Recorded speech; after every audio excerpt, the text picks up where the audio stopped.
Newly elected President Donald Trump is a gender studies expert. The guy's a biologist. Let's listen. It will henceforth be the official policy of the United States government that there are only two genders, male and female.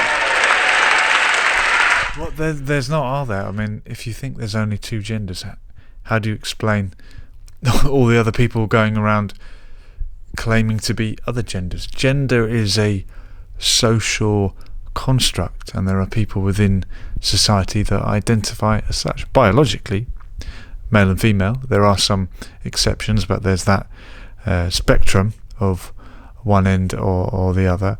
I think you could say, if it's a cultural thing, then in my culture we only have male and female, but the United States is multicultural, isn't it? It's always been a melting pot, so there will be cultures that accept more than two genders. There will be cultures that only accept two, and if you're a multicultural society, you have to accept that. In most Islamic cultures, generally, or in many mosques that you'll go into, there might be a section for the men and a section for the women, and I don't think that community would accept it if one week you were in the men's section and another week you were in the women's section. I could be wrong.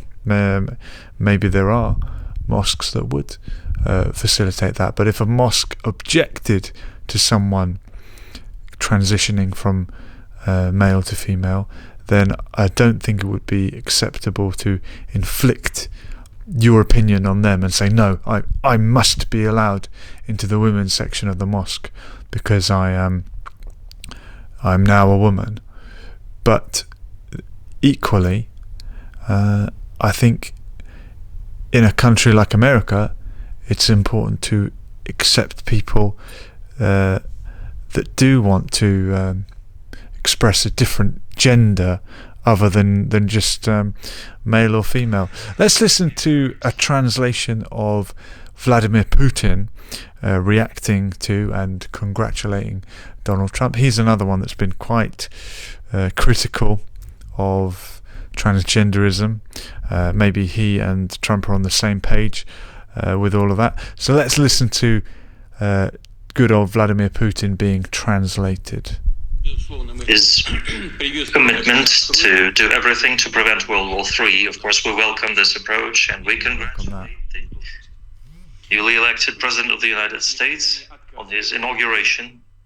We have never been against dialogue. We have always been ready to maintain peaceful relationship with any American administration. I have said that many times. We would like to see the dialogue built upon equality and mutual respect, considering the common positions on our country on a number of international issues, including strengthening security and political stability. We're also open for dialogue with the new US administration on the Ukrainian conflict.